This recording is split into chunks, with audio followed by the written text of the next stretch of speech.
Hello student, आज के इस वीडियो लेक्चर में हम डिस्कस करने जा रहे हैं force experienced by the two current carrying long state conductor. बहुत ही इम्पोर्टेंट टॉपिक है। लगातार सीबीएसई में इस पर न्यूमेरिकल थ्योरी कुछ पूछी जाती है, तो आप देखिए मेरे साथ। Force experienced by the two current carrying long parallel conductor, long parallel straight conductor. देखिए, मेरे पास एक कंडक्टर है जिसमें करंट I1 पास हो रही है, ये दूसरा कंडक्टर है जिसमें करंट I2 पास हो रही है, और दोनों कंडक्टर्स का जो सेपरेशन है वो D है। आप ऐसे कह सकते हैं D is the perpendicular distance between two parallel conductor. Current I1, current I2, इस कंडक्टर का मैं नाम दे दूं x डैश बोल देता हूं, इसे मैं y डैश बोल देता हूं। मित्रों, हमने और आपने बहुत अच्छी तरह से पढ़ा है कि अगर कोई कंडक्टर मैग्नेटिक फील्ड में रखा हुआ है तो वो फोर्स एक्सपीरियंस करता है, और उस फोर्स की वैल्यू क्या होती है? F इक्वल टू होता है IBL साइन थीटा। ये हम वेल नोन है, और ये जो F की वैल्यू है इस थीटा पे डिपेंड करती है। अब आप देखें यहाँ पे कंडक्टर x डैश में करंट I1 पास हो रहा है, तो इस कंडक्टर के कारण से मैग्नेटिक फील्ड होगा, और इसका मतलब क्या हुआ? कंडक्टर x डैश के फील्ड में y डैश रखा हुआ है, या आप ऐसे भी कह सकते हैं कंडक्टर y डैश के फील्ड में कंडक्टर x डैश रखा हुआ है। तो इसका मतलब क्या है? Conductor x dash force experience करेगा in the field of y dash, और conductor y dash force experience करेगा in the field of x dash. बात समझ में आ गई? अब एक और ये वाला क्वेश्चन आपकी समझ में आया था। एक और क्वेश्चन था कि मान लीजिए कोई स्टेट कंडक्टर है और इसमें करंट I पास हो रहा है, तो किसी एक पर्टिकुलर पॉइंट पे मैग्नेटिक फील्ड कितना होता है? हमने बायो-सावर्ट लॉ और एम्पियर सर्कुलर लॉ दोनों से बताया था। B बराबर होता है μ0/4π 2I अपॉन R। ये फॉर्मूला होता है। ये मान लीजिए डिस्टेंस कितनी है इसकी? Perpendicular distance R। तो ये दो फॉर्मूला आपको ऑलरेडी आइडिया है। तो जब इन दोनों का आइडिया है तो ये वाला क्वेश्चन जो है बड़े आराम से सॉल्व हो जाएगा। तो देखें मेरे साथ, topic is force experienced by the current carrying long parallel straight conductor. देखिए मित्रों, consider two conductor long straight conductor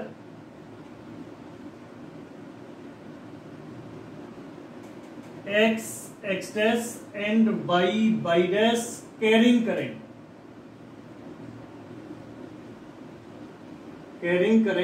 I1 and I2 respectively. D is the perpendicular distance between the conductors. ये मित्रों में गिवन है। Conductor x dash given है जिसमें current I1 पास हो रहा है, कंडक्टर y डैश गिवन है जिसमें करंट I2 पास हो रहा है, और इन दोनों का जो सेपरेशन है वो कितना है? D है। अब मेरा क्वेश्चन है, ये मैं हटा रहा हूं, इतना हमें गिवन था। तो मैं आपसे कहूं magnetic field at the position of conductor, कौन सा conductor? of conductor y dash due to x dash। इस लाइन का मीनिंग समझ में आ गया? हमें मैग्नेटिक फील्ड निकालना है इस पोजीशन पे, due to conductor x dash. सभी को डायग्राम बहुत सही से दिख रहा है। x डैश एक स्टेट कंडक्टर है, इसकी परपेंडिकुलर डिस्टेंस कितनी है? D। इसमें कितना करंट पास हो रहा है? I1। तो मैं कह सकता हूं magnetic field at position by Y dash due to X X dash, इसे मैं बी एक्स एक्स डैश कह देता हूं। बी क्या कह रहा हूं, एक्स एक्स डैश बराबर क्या होगा, फॉर्मूला में जानते हैं, mu naught upon 4 pi two I one upon T. बात क्लियर हो गई। आई की value I one, perpendicular distance कितना है डी, बायो सेवर्ट लॉ से याद। अब इसकी डायरेक्शन देखो, कंडक्टर ऐसे रखा हुआ है, ये करंट ऊपर की तरफ, राइट हैंड थंब रूल लगाऊंगा मैं, तो मैग्नेटिक फील्ड कैसे जाएगा, अंदर की तरफ। तो लिख दीजिए इनवर्ड, इनवर्ड हो गया। तो यहां पे मैग्नेटिक फील्ड दिखा दीजिए जी बी एक्स एक्स डैश, और वो कितना कैसे है, इनवर्ड, बोर्ड के अंदर की तरफ। अब आप देखें conductor Y Y dash B X X field में रखा हुआ है। फील्ड कैसे अंदर, देखिए कंडक्टर में वाई वाई डैश में करंट ऐसे जा रहा है, मैग्नेटिक फील्ड अंदर की तरफ है, तो ये फोर्स एक्सपीरियंस करेगा ये काला कंडक्टर इस वाले फील्ड में। तो मैं आपसे कहूं force experienced by the unit length, मैं यूनिट लेंथ लेके चल रहा हूं, force experienced by the unit length of the conductor by dash in the field of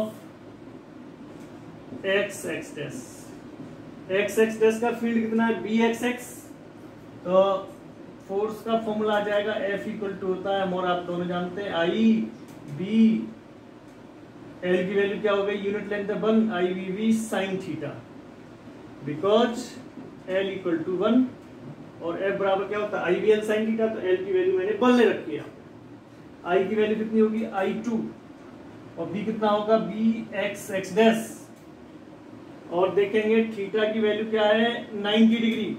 क्यों है 90, कंडक्टर में करंट ऊपर की साइड जा रहा है, मैग्नेटिक फील्ड अंदर की तरफ जा रहा है, तो इन दोनों के बीच में एंगल कितना बनेगा, 90 डिग्री।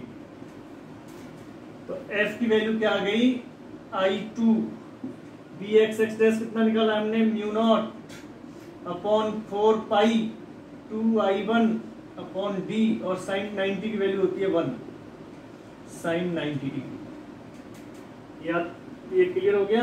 हेंस F बराबर क्या आ जाएगा, म्यू नॉट अपॉन 4 पाई 2I1 I2 upon D,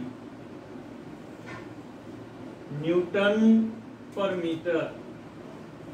Newton पर मीटर क्यों लगाया, क्योंकि फोर्स यूनिट लेंथ पे है, ठीक है। अगर हमें लेंथ गिवन है, मान लीजिए force experienced by the whole conductor, और इस कंडक्टर की लेंथ कितनी है, L है, तो L से मल्टीप्लाई कर देंगे। बात समझ में आ गई। हम और आप दोनों जानते हैं कि फोर्स की डायरेक्शन निकालने के लिए लेफ्ट हैंड रूल लगाते हैं, लगाइए फोर्स की डायरेक्शन। मैग्नेटिक फील्ड अंदर की तरफ, करंट ऊपर की तरफ, ये फोर्स कैसे हो गया, इस साइड आ गया, ये फोर्स की डायरेक्शन। 2 बार का वायर एक्स एक्सिस, एकदम क्लियर।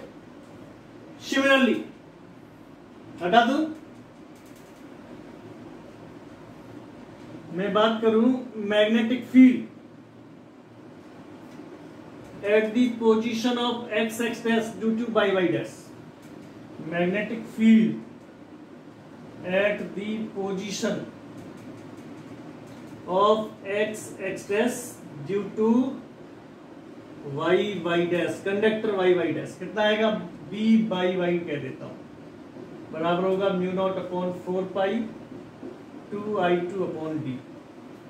इसमें करंट I2 पास हो रहा है, इस पोजीशन में निकालना है। और मैग्नेटिक फील्ड की डायरेक्शन निकालेंगे, इस पॉइंट पे क्या आएगा, फिंगर्स बाहर की तरफ आ रही हैं, ये आ गया आउटवर्ड, ये B by by dash outward आ गया, outward. Same way That's right. Force experienced by the unit length of the conductor x dash in the field of y dash. In the field of y dash क्या आ जाएगा? F equal to आएगा I1 B by y sin 90. आप बहुत familiar है। I1 by y dash की वैल्यू mu naught upon 4 पाई 2I2 upon D sin 90 की value 1। F बराबर क्या आ गया? म्यू नॉट अपॉन 4 पाई 2I1 I2 अपॉन D। तो आप देख रहे हैं दोनों फोर्स बराबर है मैग्नीट्यूड। ठीक है, अब आप डायरेक्शन भी देखिए। यहाँ पे मैग्नेटिक फील्ड कैसे बाहर की तरफ ये आ गया, कंडक्टर में करंट ऊपर की साइड, ये फोर्स इस साइड आ गया, ये वाला, ये सिचुएशन। तो एक आइडिया लग गया आपको डायरेक्शन देखकर, फोर्स की डायरेक्शन।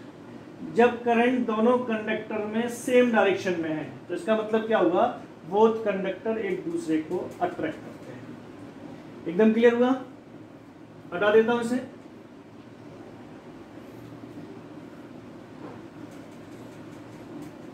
हेंस केस फर्स्ट आप ले सकते हैं, इफ करंट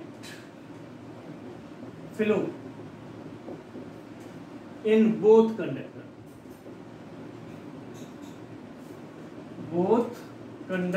in same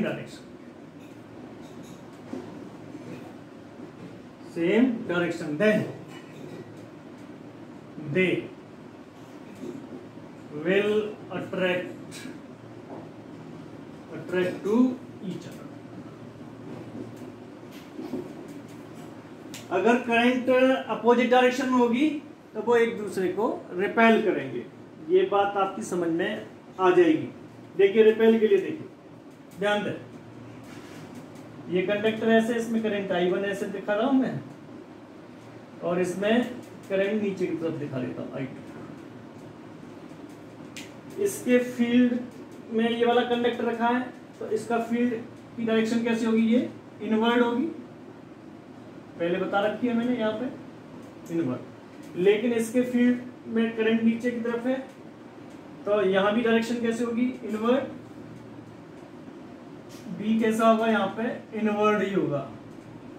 अब आप देखें फोर्स की डायरेक्शन निकालिए, इस पॉइंट पे देखिए, मैग्नेटिक फील्ड अंदर, फोर्स करंट की डायरेक्शन ये, फोर्स ऐसे आ गया, ये फोर्स की डायरेक्शन आ गई। इसमें देखो मैग्नेटिक फील्ड अंदर, करंट नीचे, फोर्स ऐसे आ गया।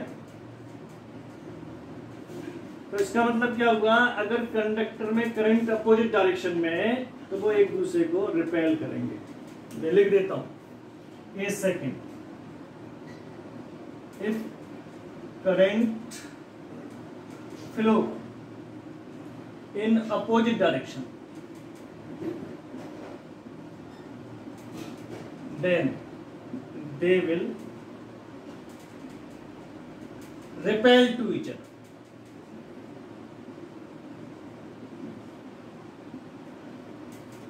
मेरे ख्याल से क्वेश्चन समझ में आ गया होगा। इस पे एक सिंपल सा एग्जांपल लेके चलना है। ये बहुत इंपॉर्टेंट टॉपिक है, लगातार सीबीएसई में ये पूछा जाता है, तो बहुत गंभीरता से सॉल्व करें, आप इसे नोट्स भी बनाएं और एक दो न्यूमेरिकल करने की प्रैक्टिस भी करें।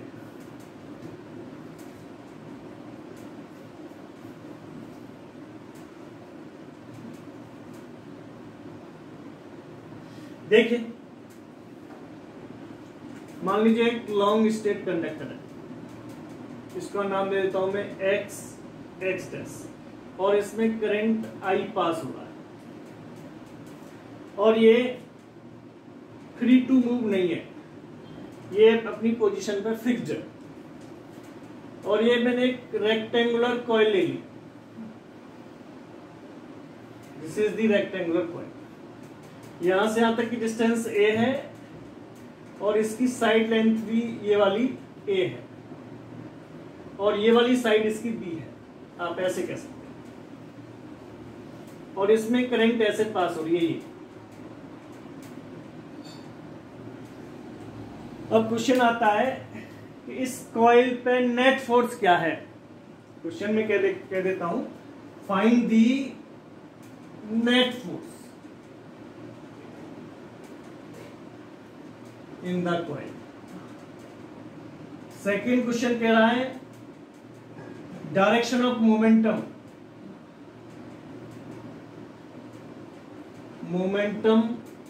ऑफ द कॉइल क्या है, what is the direction of momentum of the coil, और इस कॉइल पे नेट फोर्स क्या है। अब आप देखेंगे इस कॉइल पे, देखिए ये वाली दोनों आर्म देखिए एक दूसरे पे फोर्स लगाएंगे, अपोजिट डायरेक्शन में फोर्स होंगे तो एक दूसरे को कैंसिल कर देंगे, फोर्स का अमाउंट बराबर होगा तो इन दोनों का फोर्स जो है कैंसिल हो जाएगा। अगर ये वायर नहीं होता तो ये भी आपस में फोर्स लगाते, ये भी कैंसिल हो जाते। लेकिन इस वायर के कारण से ये वाली आर्म, मैं नाम दे दूं उसे PQRS,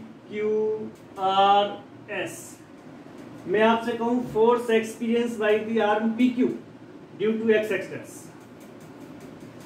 force experienced by the arm PQ due to X axis. सभी स्टूडेंट ने सॉल्व भी कर लिया होगा, आंसर आ गया होगा। इसे F1 मान लेता हूं, F1 इक्वल टू क्या होगा, mu naught upon 4 pi 2 I1 I1 की वैल्यू I2 की वैल्यू भी कितना है, करंट I है, I अपॉन D की वैल्यू कितनी है इसमें, तो कितना आ गया, mu naught upon 4 pi 2I square upon A। Equation 1 मान लीजिए, F1 की वैल्यू आ गई। और इसकी डायरेक्शन देखेंगे, दोनों पैरेलल में है, करंट सेम डायरेक्शन में, तो ये अट्रैक्ट करते हैं तो इस पर फोर्स ऐसे लगेगा, ये F1 की वैल्यू इस साइड है। अब मैं सेम वे कहूं, force experienced by the arm RS due to X axis, force experienced by the arm RS due to conductor X axis. तो मित्रों आपकी समझ में आ गया होगा, F2 equal to mu naught upon 4 pi 2 I1 I2 भी 2I square upon D A plus A 2A। क्या आ गया F2 की वैल्यू, mu naught upon 4 pi I square upon A, ये आ गया इक्वेशन 2 के लिए। और इन दोनों में करंट कैसी डायरेक्शन है, अपोजिट डायरेक्शन में, तो ये ऐसे रिपेल करेगा। तो ज्यादा फोर्स कौन सा है, F1 इज ग्रेटर देन क्या होगा, F2। तो क्वेश्चन आ गया नेट फोर्स कितना होगा, तो नेट फोर्स F बराबर होगा F1 माइनस F2। तो सारा कुछ कॉमन आ रहा है, म्यू नॉट अपॉन 4 पाई भी कॉमन है, I स्क्वायर कॉमन है, A कॉमन है, क्या बचा 2 minus 1, 2 minus 1 means mu naught upon 4 pi I upon A square, ये I upon A, net force की वैल्यू आ गई। और इसकी डायरेक्शन क्या होगी, टुवर्ड्स कंडक्टर एक्स एक्सिस, तो इस साइड इसका momentum moves towards x axis. तो ये एक बेहतरीन क्वेश्चन है, 3 नंबर तक इसका CBSE में कई बार ये वेटेज की फॉर्म में पूछा गया है, तो ऐसे क्वेश्चंस को आप करने का प्रयास कीजिए। ठीक है, ओके, थैंक यू।